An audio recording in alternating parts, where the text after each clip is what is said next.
It is just a huge honor today to be podcast interviewing one of my idols and mentors, Jamison R. Spencer, DMD, MS. Dr. Jamison Spencer is a diplomat of the Board of Dental Sleep Medicine and the Board of Craniofacial Pain. He bought a practice directly out of dental school limited to TMJ disorders, so he's obviously crazy.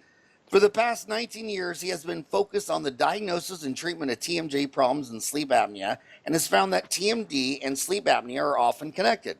Dr. Spencer is a director of the Center for Sleep Apnea and TMJ in Boise, Idaho, and currently lives in Raleigh, North Carolina, where he consults a large group practice. Jamison lectures around the world on dental sleep and TMD, and you may have heard him or seen him at ADA, CDA, TDA. He lectures tomorrow at Hinman. He's lectured at Yankee, Greater New York, all the major dental meetings. In 2016, he launched Spencer Study Club, an online education and mentoring program to help dentists add and grow dental, sleep medicine, and TMD in their practice.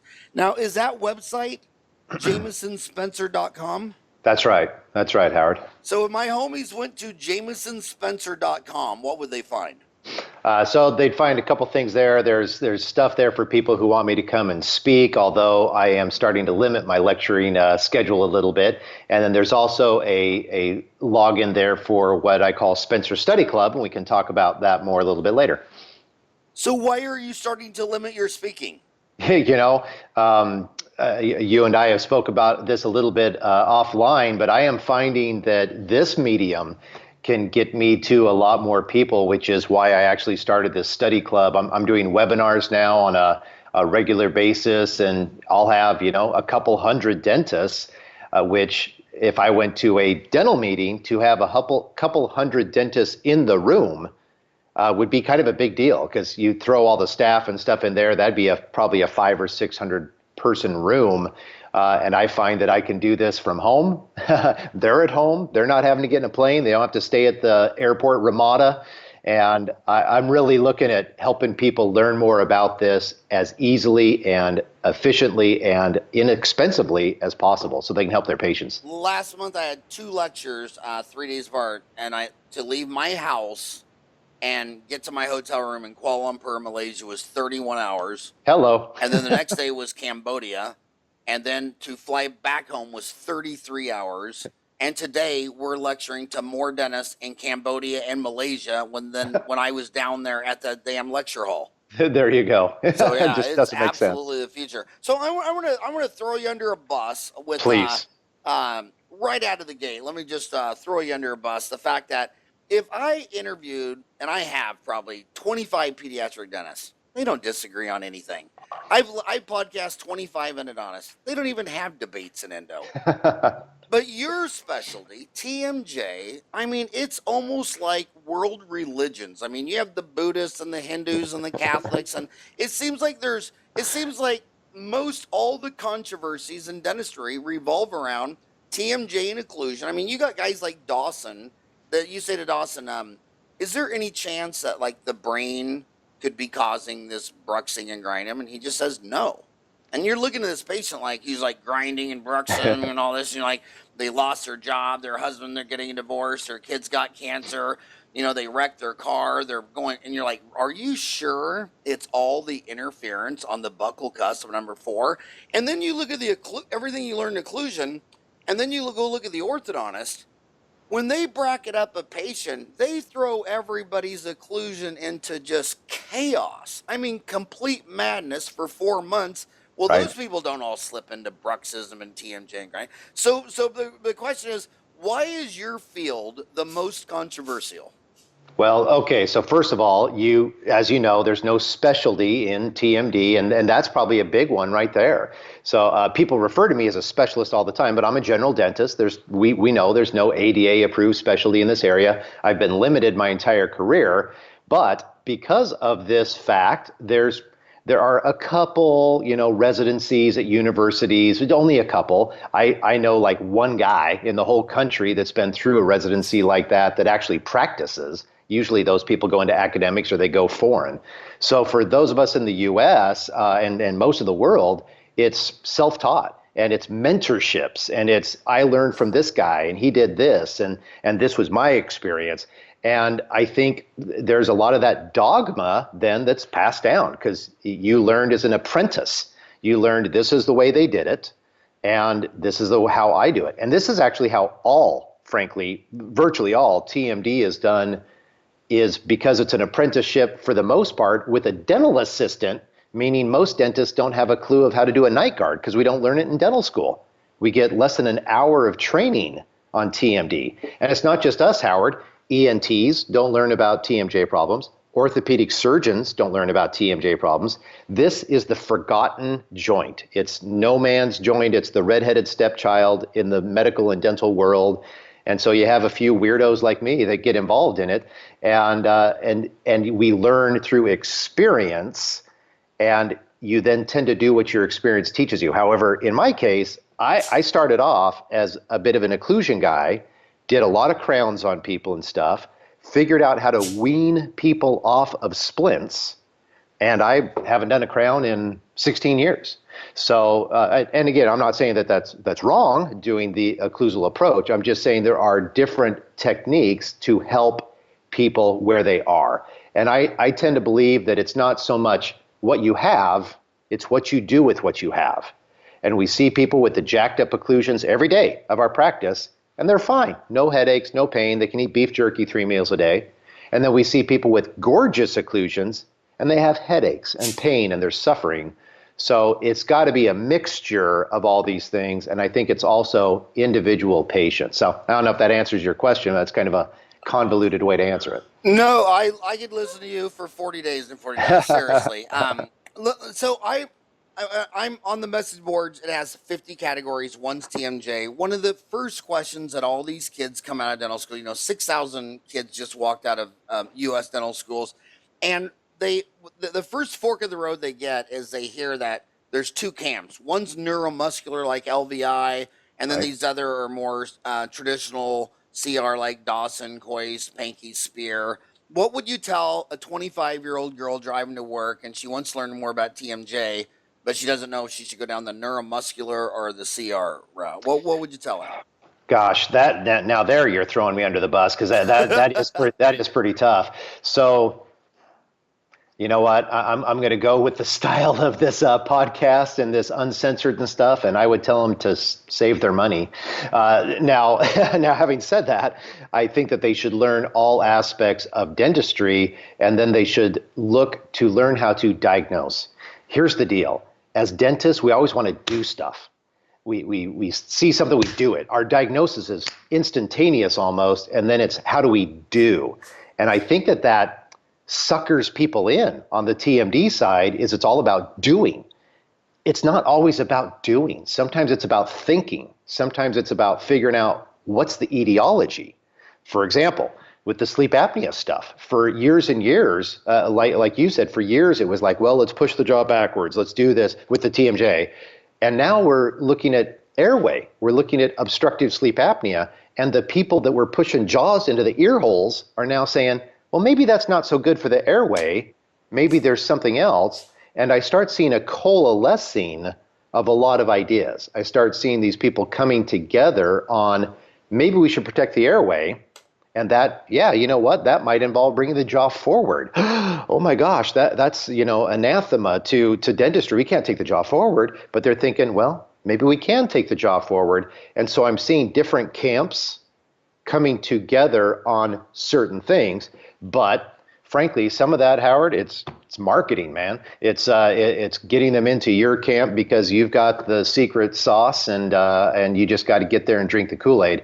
But with people that really get serious about this, I have people in my study club, for example, from every different camp, and they tend to come to me because they get stuck. They get to the point where that thought process can only take them so far, and then they don't know what to do. For example, if you've already done a full mouth recon on somebody and now they have pain, now what do?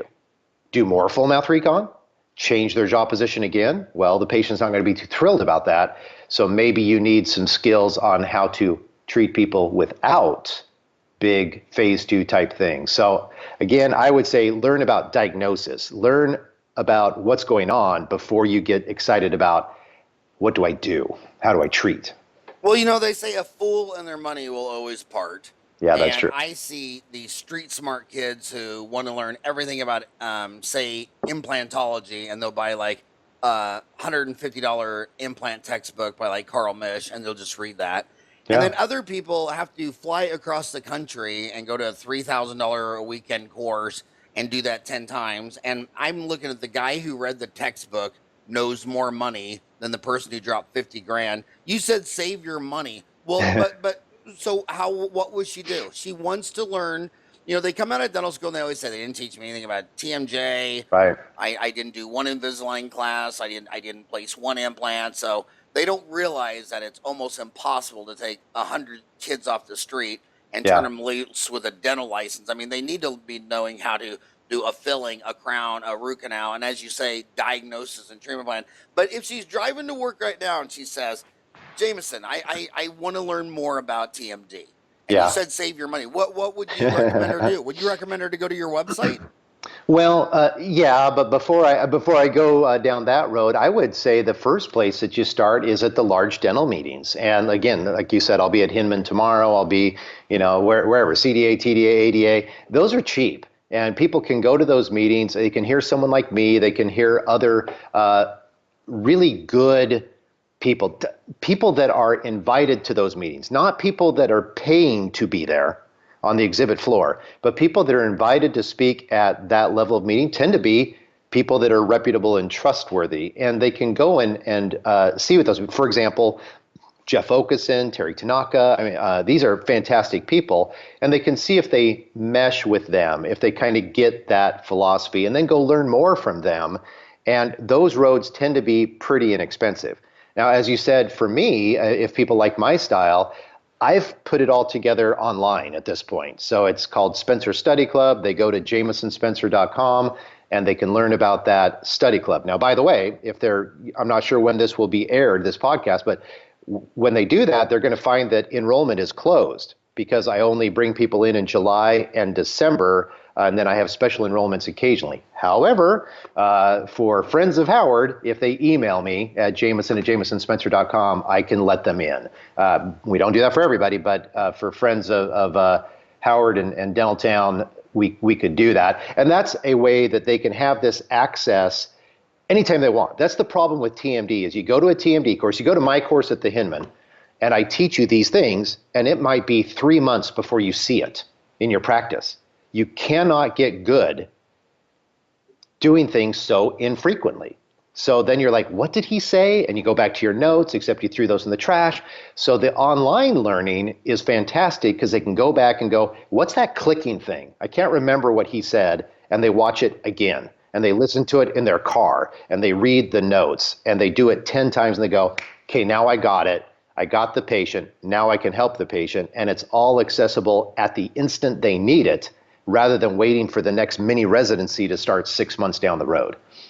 Man, I'm looking at your resume. You've lectured in Canada, Panama, Brazil, Bulgaria, Australia, Spain, Switzerland, Germany, India, Bahamas. I know it's so much more fun doing it from your home and not That's having true. to go live with the TSA.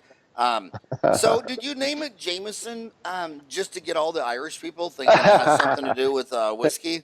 Remember, man, that's my first name. So the last was name is Spencer. did your mom actually name you after the whiskey? Are you? I assume you're Irish and your mom loves Jameson.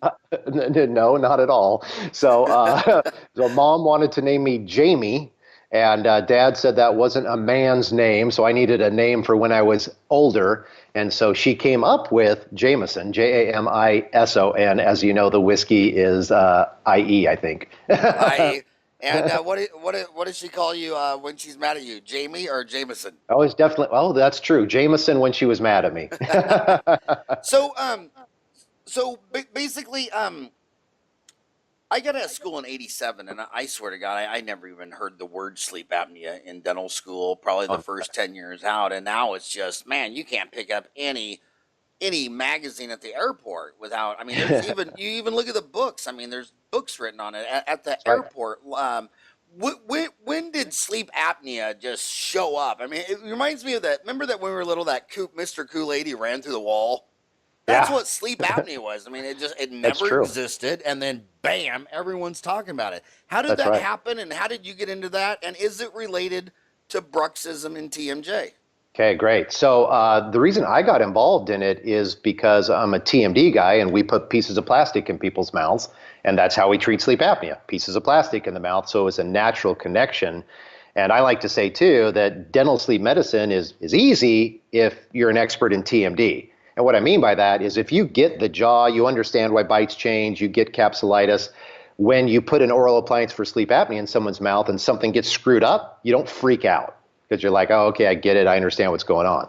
Now, where sleep kind of came from, that's a good question because we've been studying sleep apnea for decades, 60, 70 years and beyond, but it's been on the forefront for at least, 30, 40 years.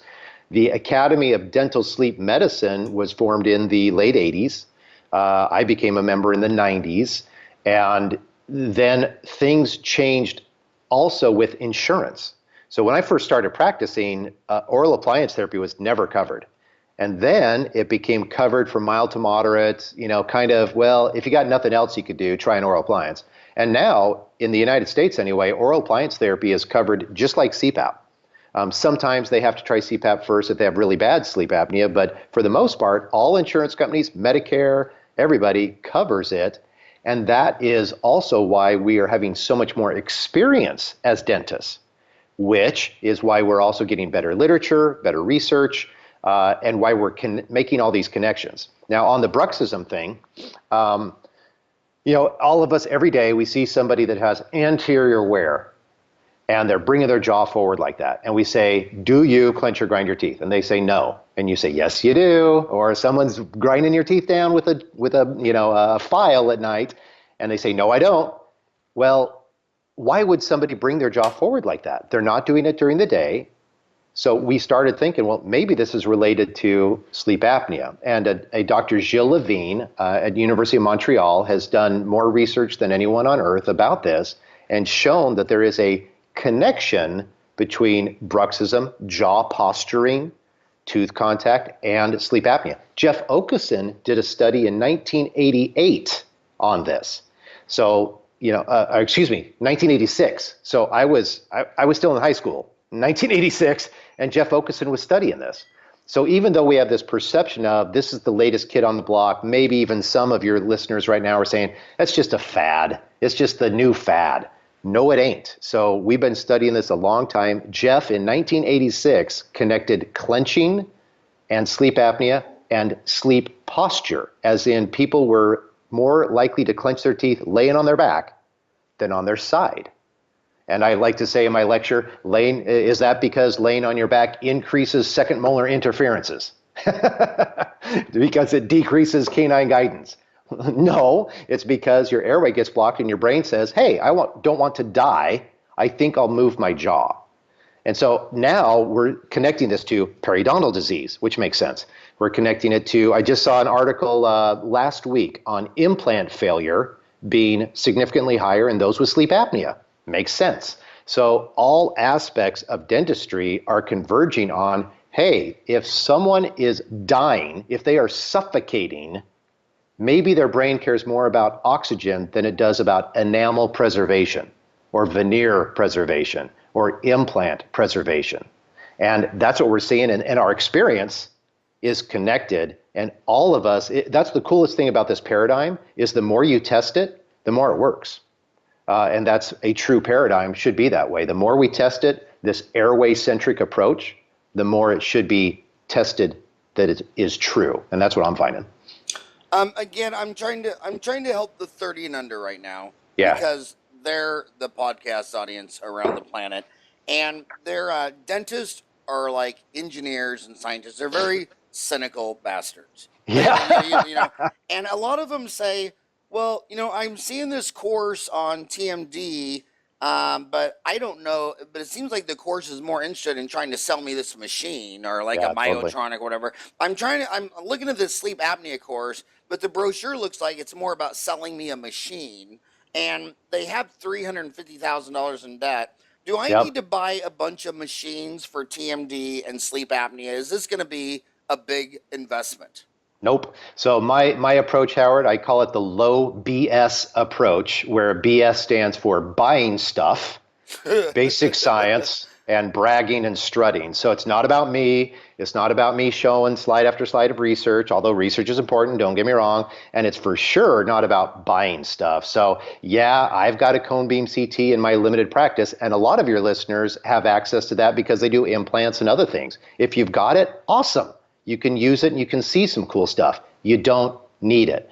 For all the people that are out there buying toys to help them with diagnosis and treatment of TMD, you don't need it. You have to understand what's going on, or otherwise it's garbage in, garbage out. If you set up the system wrong, it's going to give you incorrect information and send you down the wrong path. So I can personally, and I try to help dentists to be able to diagnose TMJ problems over the phone and to be able to treat them with probably stuff they have laying around their office. They don't need fancy splints. They don't need, if they've got a suck down machine and they know how to use a bottle of acrylic, which a lot of young dentists don't, mind you, but they can learn pretty easily. They've got the skills. They just didn't have the training in school how to use acrylic perhaps. But you can do this very, very easily and inexpensively and provide the same quality of care, if not better, than the folks that have to go in and spend $800 for an evaluation because they got all this equipment that they got to pay for. I mean, when you buy $30, $50, $100,000 worth of stuff, you know what? You got to use it. So even if you have the diagnosis in the first 5 seconds of the patient's history, hey, doc, I was playing basketball last night and I got hit in the jaw by my buddy and my joint hurts now. Do I need a CAT scan for that? Do I need EMGs? Do I need all this stuff? I don't think so, but you got the stuff. You got to go through your protocol. That makes me uncomfortable. So they can learn all of this on JamisonSpencer.com? Well, believe it or not, yeah. So what I did when I... So if my homies went to JamisonSpencer.com, like how many courses or how many hours, how much does it cost? Talk more about how they're going to learn this. Sure. So Spencer Study Club is all inclusive, and it's sleep and TMD put together, and then also even talks about marketing and how to build a strong foundation too. I'm a big believer in working with your medical community, not against them. Medical billing is covered, by the way, Howard. That's the biggest thing that in the U.S. anyway people have a problem with oral appliance therapy is how to bill, how to get paid. Well, if they go to my website, there's a free book that my wife and I wrote on medical billing for dental sleep medicine. There should be a little pop-up there. And it's free. We give it away. The reason we do that is because I think a lot of my colleagues are getting taken to the cleaners by billing companies that are actually not only charging them a lot to bill, but they're also telling the dentist to do inappropriate things. And the billing company has no skin in the game. It's the dentist that could lose their license or get in trouble, not the billing company. So we give away that book. But back to the Spencer Study Club stuff, it's 50 hours of content. Oh my God, are you kidding me? 50 hours. 50 hours, 5 different levels, and they're put together like college courses. And I don't want people to go into overwhelm. It's like, holy crap, I need a 3-hour course, not a 50-hour course. Because, how do you eat the elephant? One bite at a time. And it takes you through it bite by bite, and then also all of the stuff is there to be able to do this, like all the documents. Everything that we've created in our practice over 20 years, it's all there. And the cool thing is they can listen, they can watch it, video like this, or they can download the audio and listen to it in their car, probably like your podcast too, or they can even download the transcripts and read it. And so it allows the dentist to learn at their pace, go over stuff multiple times. And then the other really cool thing that I'm super happy and proud about is we have a mentoring group where we have monthly webinars, where we do Q&As. We have an online Facebook group that's secret, so nobody can get it unless they're invited in. And that's where we talk about patient cases every single day. So the dentist isn't alone. That's one of the big things with our young dentists is they get out, and especially if they're in a kind of more of a corporate setting, they're often surrounded by other young dentists. And something like this comes up and there's just not the experience in the building other than maybe the dental assistants or hygienists, and they don't have good experience with treating people. Well, they can get online in between patients, I've got this patient, here's what's going on. They're going to have 3 responses from their peers within 15 minutes. And that's pretty cool to know you've got hundreds of dentists looking over your shoulder there to help you out around the world. We started that private groups on Dentaltown too, and Absolutely. I can't believe how much that took off. There's just a lot of people who don't want to ask a question in front of 275,000 dentists on Dentaltown, and Yeah. we started that, and that's been a game changer. Yeah. Yeah, you're right, Howard. How much is that 50 hours? Is it one price for the whole thing, or is it? Yeah. Yeah. What is that one price? When I initially started, I looked at selling different levels, but I realized that was wrong. That'd be kind of like somebody going to dental school and saying, I just want to learn about crown and bridge, and I don't want the first 2 years, which for a lot of us, we'd be like, well, yeah, that'd be awesome if I didn't have to study the biochemistry and all that kind of stuff. So I believe that they need all of it. And so the price that I charge for that for the US, and I know this is worldwide, so I'll specify this. For the US, the total fee is $4,997 or $4,997, and that's all inclusive, includes all the content, and it's forever, Howard. It's not, there's some programs out there that's like for a year, or that's, then they got to pay, so much a month to keep the content, and this is forever, that content.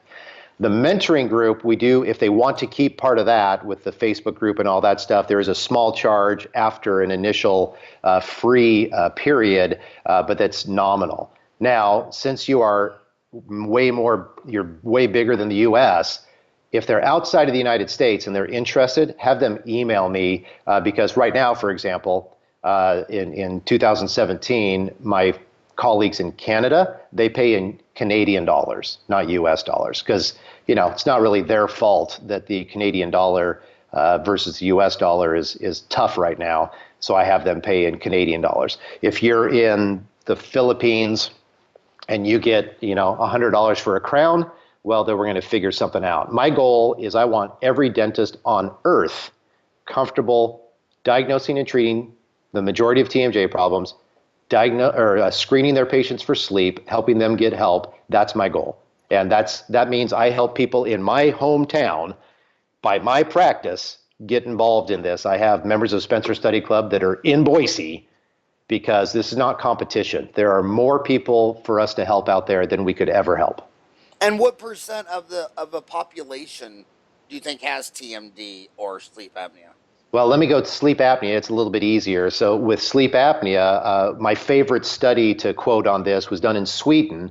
They took a bunch of women, and when you think of Swedish woman, I don't think you think fat old man, do you, Howard? No. Quite the contrary. So they took these women and they brought in a huge number of them out of this large random sample. So these weren't people that were tired. They weren't people that were having any symptoms. And they did a sleep study on them, and they found that these thin women between 20 and 60, that 50% of them had sleep apnea in Sweden. So I extrapolate from that our rates here in the United States are probably literally in adults, 75% would not shock me at all. And okay. Go ahead. Okay, so your course is $5,000. Yeah. For life. And by the way, why do you price it $4,997 and just set a $5,000? I don't know, man. But it's one of those urban myths that all the Nobel Prize winning economists are trying to get rid of. Everybody thinks that they did that for psychological reasons, so it's not $5,000; it's just a smidgen under. I don't know, there's man. no data to show that that's true. They did it for actually actuarial accounting for embezzlement. It was an internal control over peculation. So if every time you came into the store to buy a soda pop and it was 99 cents, I had to give you back a penny. And one of the measurements they would do is count all the pennies in the morning and then all the pennies at night. So they would know how many transactions they did. Oh my goodness. Because that was to help prevent embezzlement in the cash register. Cool. So the 99 cent was to prevent embezzlement and counting your transactions. There's no psychological data that says that charging 99 cents will sell more than if you charge $1. I But love it. So in the your question case, is, it's 5,000. For all of your listeners, it's 5,000. I'll raise my fee $3 today. well, you should. But the question is, talk to these kids about a return on investment, because if they spent $5,000 on an Yeah. ortho course Yeah. and they did one ortho case, they get their $5,000 back. Boom. How do you get $5,000 back if you learn TMD and sleep apnea? Yeah, so it shouldn't take them very long. So with, again, let me focus on the sleep because it's easier. It's covered by insurance. So if you are half awake at the chair, you should be seeing one person in the morning and one in the afternoon that for sure have sleep apnea. Not might, for sure do. And you'll usually get one or two people a week coming into your practice that have already had a sleep study, already tried CPAP, and gave up. And all you got to do there is call their doctor and say, hey, doc, common patient, can't use the CPAP, as you know. He'd like to try an oral appliance. Can I get a prescription for it? That can be billed out to their medical insurance. Again, if they get that billing book, it's very straightforward how to do this. Most of the time, the reimbursement's going to be between $2,000 and $3,000 for that case. It's easy. It's very rewarding. The patients love you because you help them sleep better and stuff. So, really within a couple months, they should be getting ROI. And here's one other thing too that they'll see maybe on the website there. But Howard, it's not the goal is to bilk a bunch of people out of $5,000. I give a 100% money back guarantee if they don't like it.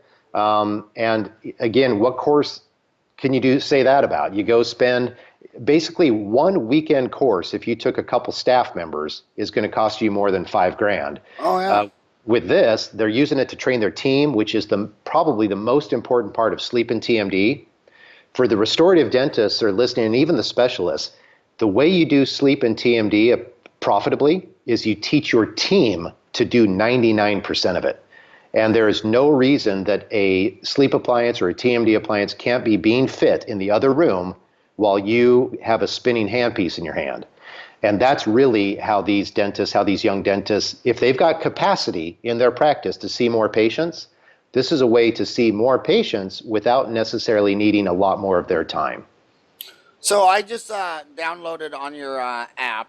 Yeah. Thanks. We sent you an email with your download link for your medical billing. Oh, cool. What is the learning curve? She's driving to work right now and she's thinking, okay, I got two girls up front. This medical billing, I mean, can Shawanda and Sharonda both learn this in an hour, a day? No. Do you have everybody learn how to do this, or just one person? Does the assistant and the hygiene? Talk about how complicated this is, this medical billing. Yeah, so on the billing, it's usually you have the one person in your office that will kind of get tagged to, they're the ones that are going to learn about this. And the book, the reason my wife wrote the book, Howard, she has no dental background. She's worked in my office here and there doing little things, but she knows nothing about medical billing. So you say, why would she write the book? Because the person reading the book is going to know nothing about medical billing. So Jenny set this up so a 12-year-old could go through this and go, okay, now I know what a CPT code is. I know what the ICD-10 code is. I know what a HCFA form is. I know how to fill this out. All the forms are there. They're filled out. So I think pretty much a reasonably trained monkey could go through this and do it out of network. And that's most of the billing companies are having dentists bill out of network anyway. So it's not going to be any different, except when you're using a billing company, they're going to charge you 8 to 10% per case. And if you do the math on that, that means you're paying probably around $200 per case. So if you're paying your office manager $20 an hour, that means she would need to spend 10 hours per case. I think that's unlikely that they're going to spend 10 hours per case. But what most dentists do is the office manager, they say, hey, good news. I just got back from Jamison Spencer's course. I'm super stoked about TMD and sleep. It's billed medical, and you're going to learn that. And that person goes and jumps out the window. Like, no, I'm not. So that's why we put this together. And it's not complicated. I have members of the study club now that they spend thousands and thousands of dollars on billing whatever, softwares, companies, whatever. And then they got the book and their office manager's like, where was this the whole time? We could have saved tens of thousands of dollars But even when they do that, you're going to have people listening to this right now that are like, crap, I'm already using a billing company. That's okay. That's great. Just make sure your team members know that you are paying right now for their grad school education in medical billing. And they need to learn as much as they can from that company, because here's the dirty little secret. The medical billing companies cannot get money for you unless you give them everything that they need. Okay, they basically teach you to give them everything, and then they just pass the baton to the insurance company. So once you know all that you need, you don't need them anymore. So are you working mostly with one lab to make these sleep appliances, or do you No, use multiple labs? Or I talk, do. talk, talk about that. I do. I do use multiple labs. Now, Glidewell is a lab that makes darn near every appliance. So if your listeners work with them already, they don't necessarily need to go shopping that much. Some of the appliances have their own labs. So Somnomed, for example, they make all their own appliances. They have an array of appliances. There's one appliance right now I'm super stoked about called the Micro O2, and it's milled. Which is really cool. So you can actually do it. I have one myself. It's right here. So it looks like this, and it's beautiful, and it's all milled, and you can do the whole thing digitally. So I took my own, I got scanned. We did the bite record, scanned, no goop went in my mouth at all. Had the appliance made, fit perfect, jaw position was perfect. I love it. And so that is made What lab only by does them. that? It's them. So it's It's called ProSomnus. it's called Micro O2. Micro O2, like oxygen, and the company is ProSomnus. And that's a great question. So you send it, it used to be part of ProSomnus. ProSomnus. It used SOM SOMNUS. in US. Yeah, it used to be Micro Dental, but I think they've taken the appliance away to where it's just them now, Micro O2. Oh, Microdental out of what is that? San Francisco Bay Area. I think that's right. I think that's right. But they have separated now to where it's just the appliance. Micro O2 is its own thing. That's just one example, but there's a lot of great appliances out there. But to get started, I don't know if this is on my website or not, but I could put it there. I have a guide to oral appliances, because that can be confusing too. Dentists go to a course and the lecturer uses a bunch of brand names, and I don't do it that way. So I look at the mechanism of action. All oral appliances do the same thing. They keep your jaw from falling back, or they bring it forward a little bit. So we have ones that hook in the front. I call those anterior point stop appliances. We have ones with Herbst bars. Those are push. We have ones with bands. I call those pulls. And we have ones with little interlocking fins. I call those interlocking. And you can pretty much put all the appliances into one of these 5 categories. And then it's not like, oh, I got 300 to choose from. You really have 5 to choose from, and you can decide which ones you like. I can work with one of your boys there and give you that if you'd like to post that to the website so people could just download that. Oh, I'd love to have that in the notes. Yeah. We do a transcript of all of our podcasts. By the way, if you're listening to this, you never have to take notes, because if you go to Dentaltown on your app, there's a transcript of every thing we've done, and we do that just so we can hold all these notes against him during the court of law.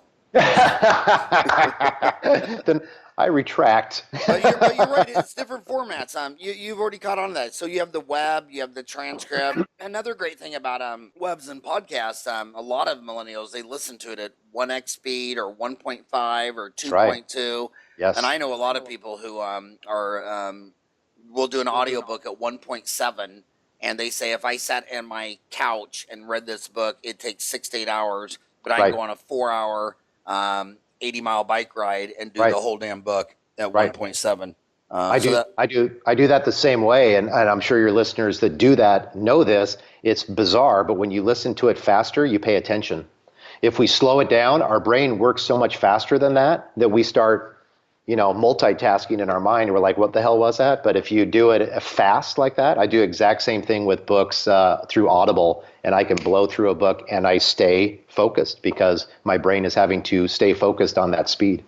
Yeah, and they say that's why people snack while they watch TV, and that's why when you go to see a movie, you get popcorn, because it's so damn slow and it's so lame that you have to multitask another dopamine, serotonin, something to keep you engaged There you because go. the movie and the TV is so lame.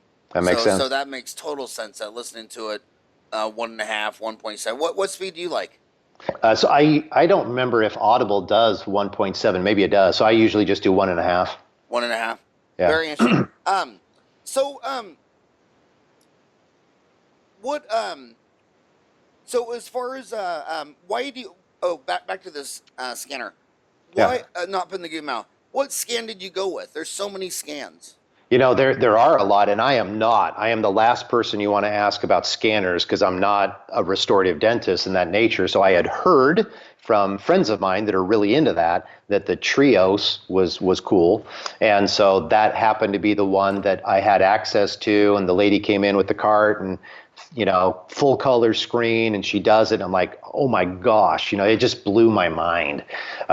So I have I know that there's a lot of scanners out there though, and I believe, I may be mistaken, but I believe with that specific appliance that you can use any scanner. They can take that digital file and then make it. It's just some scanners are easier than others to do a full arch scan, and some scanners don't like having space between the teeth. So in order to do a sleep appliance, you have to take a bite registration with the jaw forward a little bit, and the scanner has to be able to scan that open space between the teeth and then stitch it all together. And I'm not sure all of them do that, but I think a lot of them do. So did you get the so Trios is at a 3 shape, Yeah. which is out of Copenhagen, Denmark, which is just probably one of the largest, fastest growing dental companies on earth. Did you get the wireless one? Yeah, it was wired. So I don't have it. It was actually a local dental lab that we work with that brought it all in because they're trying to help dentists go into more digital.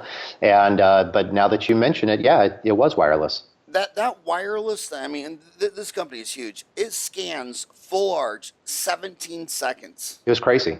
It blew my mind. That is just amazing how technology. I mean, look at all the technology that's changed in our lifetime. My favorite technology, actually, were you born in Boise? Yeah. Oh, by the way, Howard, we both share Michael Jackson's birthday. You're August 29th, right? Yeah, me too, man. Yeah, we're both August 29th. I was 62. I think he was what, 58?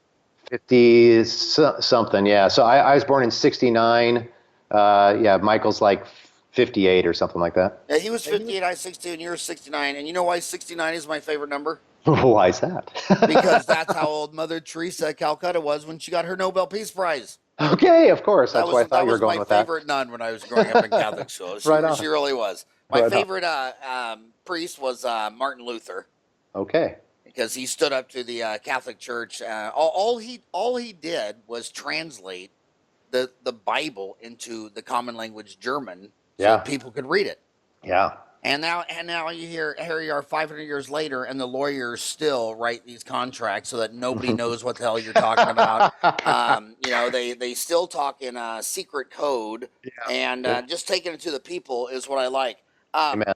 So I feel like I'm not even smart enough to know what questions I should be asking you, but let's go back to TMJ, because I'm going to tell you a real world reality right now. All right. In the United States of America, 95 times out of 100, when someone says, I'm grinding my teeth, I have headaches, whatever, they just take impressions and make a night guard. That's right. And when they insert it, they adjust it for 3 times, maybe 3 minutes. Right. So that's 95% reality, real world, TMJ, grinding, all that. Absolutely. What goes through your amazing mind when you realize that? So here's the deal. I actually have a far side that I share in my lecture on that point. And it says, Doreen, she's reading a book, and it says, Doreen, like most veterinary students, breezes through chapter 9, equine medicine. And it's got diagnosis, broken leg, treatment, shoot the horse. And then it has diagnosis, runny nose, shoot the horse. Bad temper, shoot the horse. It has 1,000 diagnoses, and every treatment is shoot the horse. And I say, hey, this is like us dentists. Regardless of what your TMJ problem is, here's a night guard. Well, doctor, but my jaw only hurts at 3 in the afternoon. Well, here, wear this when you sleep. And that is so ridiculous to me. That'd be like you going into the doctor and saying, my knee hurts whenever I play tennis. And they say, well, here, Howard, here's a knee brace, wear it when you sleep. You would think, you are an idiot. I'm going to go find another doctor. So we just don't diagnose, we treat. We just automatically give the plastic. And then here's the worst part is sometimes it works and sometimes it doesn't. And when it works, we don't know why. And when it doesn't, we don't know why. And then actually that is the driver into these schools of thought. It's the frustration. So you go to most of those courses that you mentioned earlier, you don't see a bunch of 20-somethings in there or even early 30-somethings. You see people in their late 30s, 40s, 50s because they finally got to a frustration level where they're like, I'm done feeling like an idiot. I need to go and get some sort of religion on this, and I'll go to whatever camp it is, and I'm going to learn something so I don't feel like an idiot. So I think it's about the diagnosis. And there's sometimes a night guard is perfect, and there's sometimes it isn't, and it has to do with what is going on. So in my practice, it all is driven by our diagnosis, and the treatment makes sense based on the diagnosis. And then there's the other spectrum, which raises a lot of eyebrows. And I don't want to throw anybody under a bridge, but I will, where they recommend that you buy this a piece of equipment for 10 grand. Right. And they figure out where your bite should be. Right. And then they take upper and lower impressions and prep all 28 teeth and build back all these crowns to this new bite. And then some people raise their eyebrow and say, is this machine just so that you can do full mouth rehabs all day to get back to that bite? And a lot of people wonder, is that even right? Is that ethical? Is that money driven? What do you think about that? Yeah, so it's a lot more expensive. Do you know what I'm talking about? I do know what you're talking about. It's a lot more expensive than you said. And my mentor, whose practice I bought, he came from that world and then kind of left it once he realized that there were some holes in the paradigm there. And he started then studying with other people that looked at the joint and looked at the muscles in a different way. And he figured out kind of his way. And then I built on that and got to the point where I almost never have to do crowns or send people for ortho. And here's my belief on that, Howard, is I'm okay with people taking people into better bites and stuff like that. I get that. What I'm not okay, though, is with that dentist telling the patient that that's going to be stable for the rest of their life, because we just don't have the anatomy to support that. We don't have the evidence to support that. And you could full mouth recon somebody, they're feeling awesome. Maybe they're feeling awesome for years. And then they go and they bite on a peanut in a salad, and that disc is out of place again. And they start clicking again. Because this thing isn't held on with sutures. It's not put in there. It's just holding on to that condyle by a few different forces, and it can come off very easily. So I get nervous whenever I have people that do need orthodontics or crowns or something like that. I always tell them, say, hey, we're going to do this. I think this is going to help. It's going to help you be more stable. However, and I will say exactly that phrase, at some point down the road, you might bite on a peanut in a salad and start this all over again. So just be prepared for that patient. As long as you're consenting them and informing them, then I think it's okay. I just see too many people, though, that do something, the patient starts to feel better, and then they make the gigantic leap that means they need 28 crowns, or that means they need full mouth ortho, or that means they mean whatever. No, maybe it means that you were the first person that cared.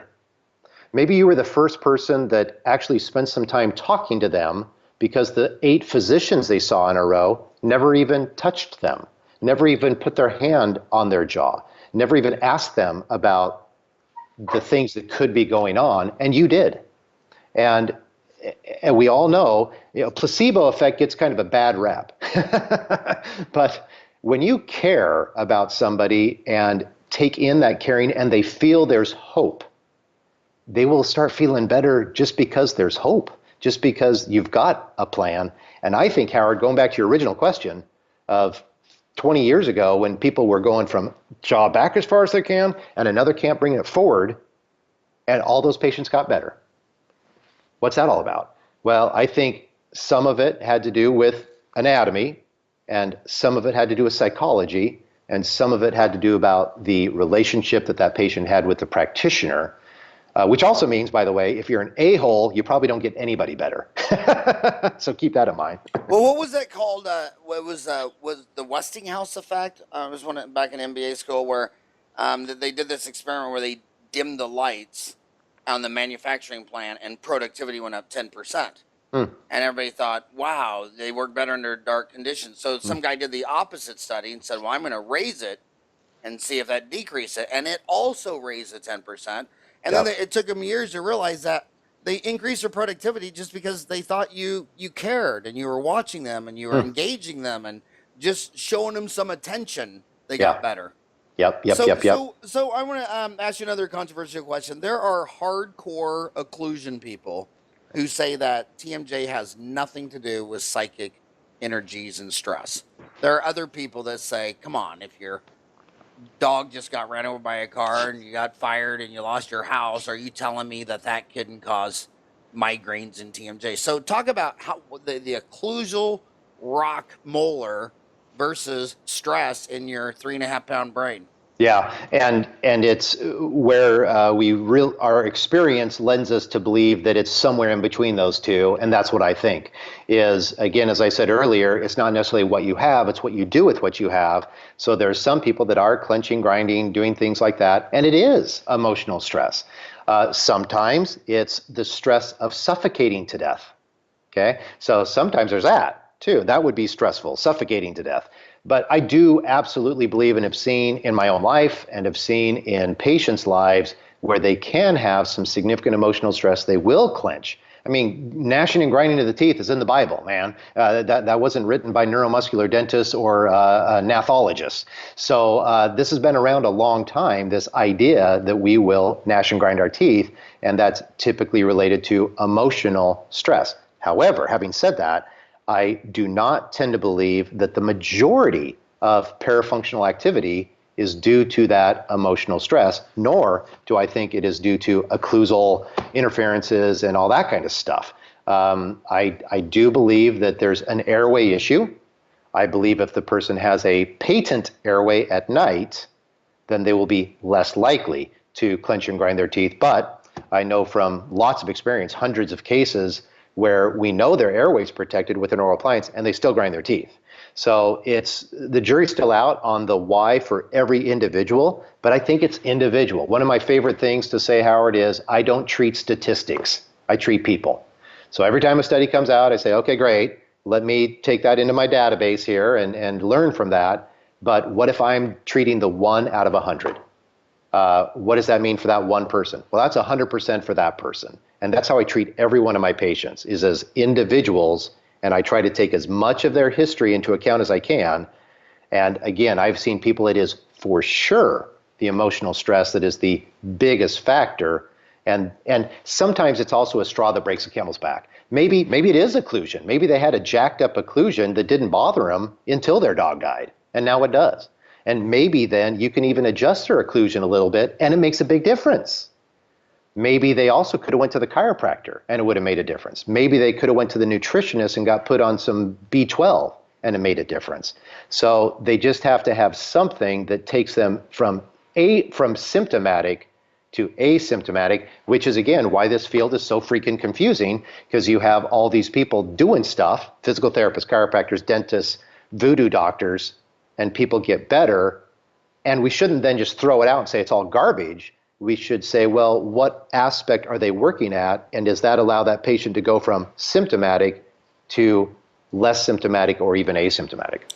I read a very interesting study that crossed multi-countries saying that they saw a huge correlation that when a human gets stressed, they have 5 spasms. The brain spasm, migraine, headache, TMD, the lower back. This study claimed that the entire chiropractic industry was stress-related lower back, and then there's irritable bowel, and then there's heart, and that and I was reading this study and I was thinking, man, if I had to pick between a migraine, my back going out, irritable bowel, and smelling up the room, or my heart stopping, I almost thought that TMD would be the one I would actually pick. Yeah. Out of those 5 spasms, because when you have friends and their back goes out, I mean, a lot of them, they're in bed for 3 or 4 days. Totally. So let's go to screening. How are you screening? Because there's two methods. There's outpatients where you send them home with a screening device for sleep apnea, and then there's labs. Like when I wanted to get tested for myself, I went into a lab and spent the night there. Are you screening at home, outpatient? Or are you sending them to a lab for inpatient screening? So I am a big believer in screening with paper. And again, that's another thing I can give you for the listeners, that they can download this screening form, and it has what's called the Upward Sleepiness Scale, has a bunch of questions on it, and then has little things to look for. Actually, what you should do, you Yeah. should start a thread under in category 50 is TMD sleep Okay. apnea. You Okay. should start a thread, and then you could have a link to your site, these Okay. forums, the whole 9 yards. And then when you start that thread, then I'll post this show in there. Okay. So I'll post it on YouTube and upload the video so they can just click and go straight to YouTube or Okay. iTunes or Cool. all that stuff. Jameson will post this. It'll be under well, let me ask. That category, it's the very last one. I hope that doesn't make you feel it's alphabetical. And so it's the last one. Nothing comes after T. So it's called TMD occlusion, sleep apnea, snoring, and appliance therapy. But it's the very last category. It's number 50. Okay. But yeah, Okay. I wish you'd start a thread and throw all these resources so my homies driving to work You got it. will just know where it'll all be there. You got it. We'll do. So the paper screener, I think, again, if they want to get ROI on this, they start screening every patient that walks in the door. And by the way, a little heads up on that, not every patient's going to be thrilled to be screened. And I don't beat them up about it. I just say, hey, thanks, no worries. We're screening for this just like we screen for cancer. And this is something that's life-threatening, and dentists can see right there in your upper airway, and this is why we are involved in looking for this life-threatening problem. So when you have a patient that you think is at risk, which is, again, pretty easy, they're snoring, they're not sleeping well, you can't see down their throat. When you have that, then my paradigm is I like to refer to a sleep physician for consultation. And the reason I do it that way is I just say, hey, patient, I'm your dentist. I don't know if you got sleep apnea or not. I know it's serious. I care about you. I'd like you to be my patient for a long time. If you're a jokester, you can kind of say, hey, I'm going to make way more money on you if you stay alive versus you being dead. So it's in my self-interest to get you checked out. But I'll refer them to a sleep doctor, not their primary care doctor, not a pediatrician, not their gynecologist. I want them to see a sleep physician. The sleep physician will then decide sleep study or not. And that could be a home study, could be in-lab study, but they'll get the study, they'll get the diagnosis, and then, if it's appropriate, refer back to you for the oral appliance. I don't think dentists need to go out and buy the equipment to do testing on their own. As a matter of fact, some states that's illegal for the dentist to even own it, which I think is stupid, but they don't need it because nowadays you're in Arizona, you could call your doc and have a home sleep test device delivered to your office today, use it tonight, and maybe your copay would be $20. Maybe, probably less. So the medical community can do this for our patients less than we can, less cost, and it's a real diagnosis. If we do it ourselves, Howard, then now we've got a report, and I say, hey, look, Howard, you've got sleep apnea according to this thing. Now what do we do? Well, now I still got to get the medical community involved, or I am going down roads that could get me in trouble. Does that make sense?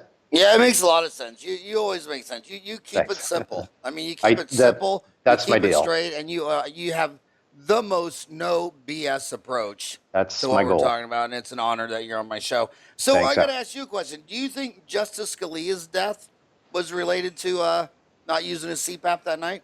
Absolutely. So it's on his nightstand. It's not plugged in. And we know the tremendous pressures that are caused with sleep apnea and the tremendous pressure. It's why so many people have heart attacks in the middle of the night.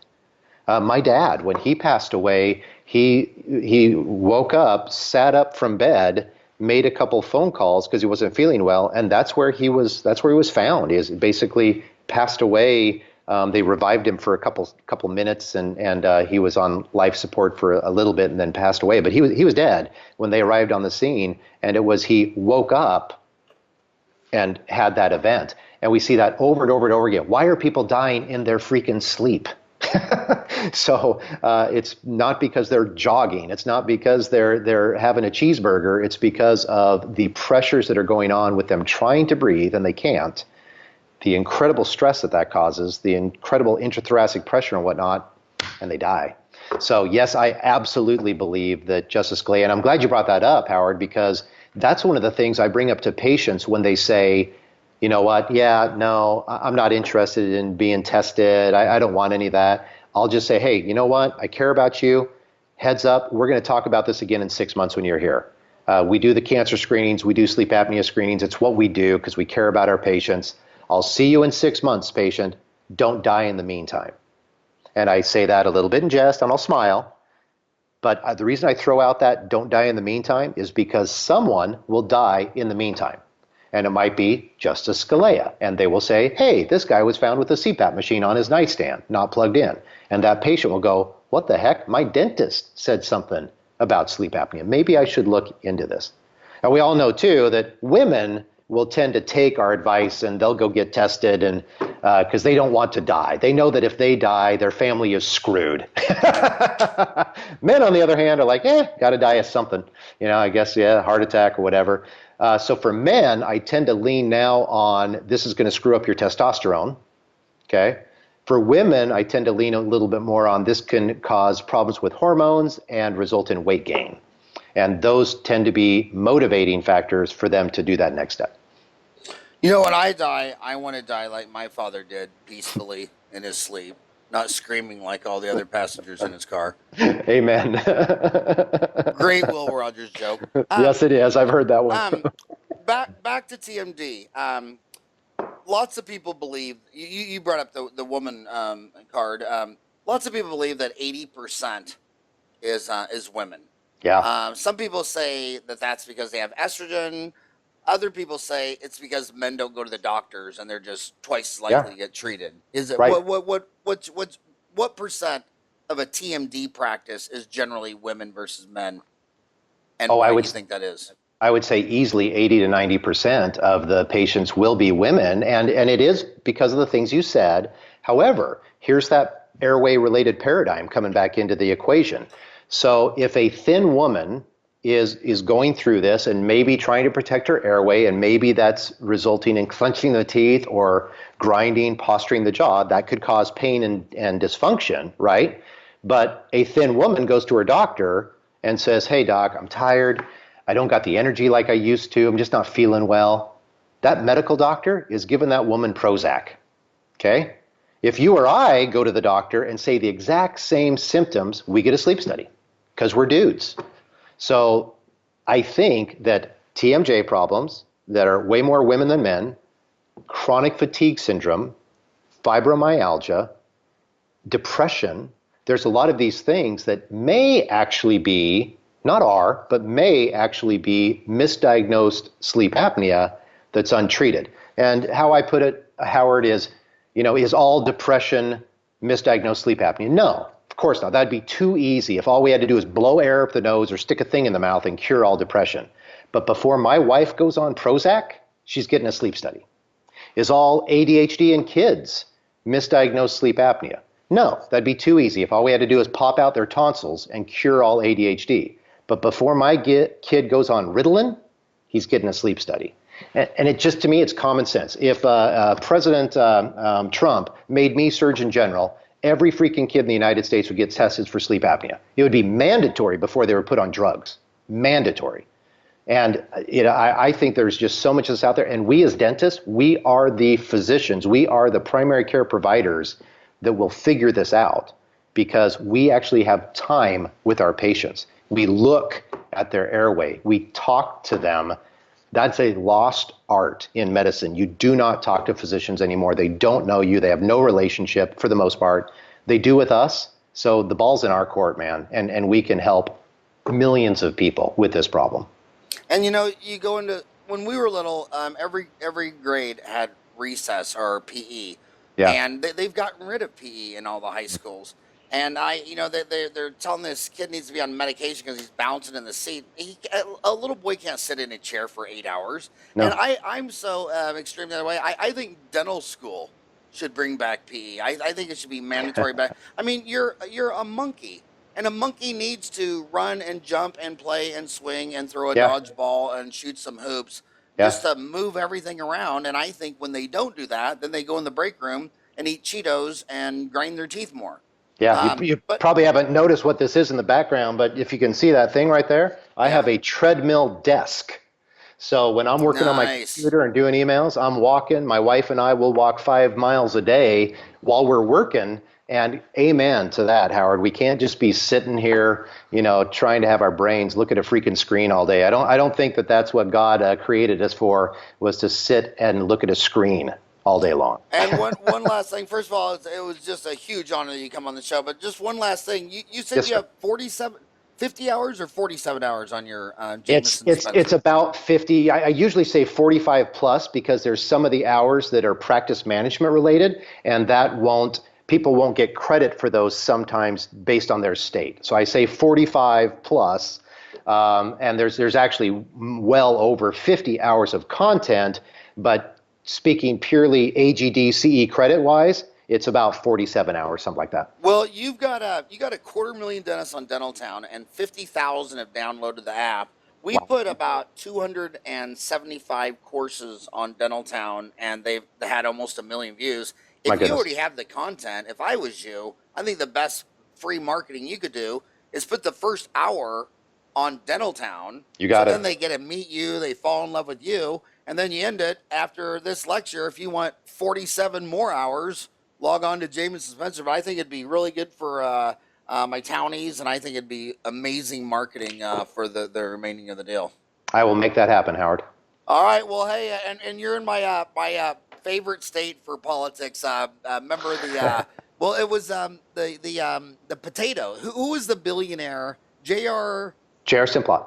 J.R. Simplot. Simplot, yep. And he was the one who learned that everybody would grow potatoes, Yeah. and then everybody would send them out. And he was the genius who realized that if you send the potatoes to Palm Springs and it's dry, and you make the French fries, it'll be crispy. But if you send it to Wichita, Kansas, with 95% humidity, and you do the French fries, my dad owned 9 Sonic drive-ins and thought J.R. Simplot was the most smartest man in the world.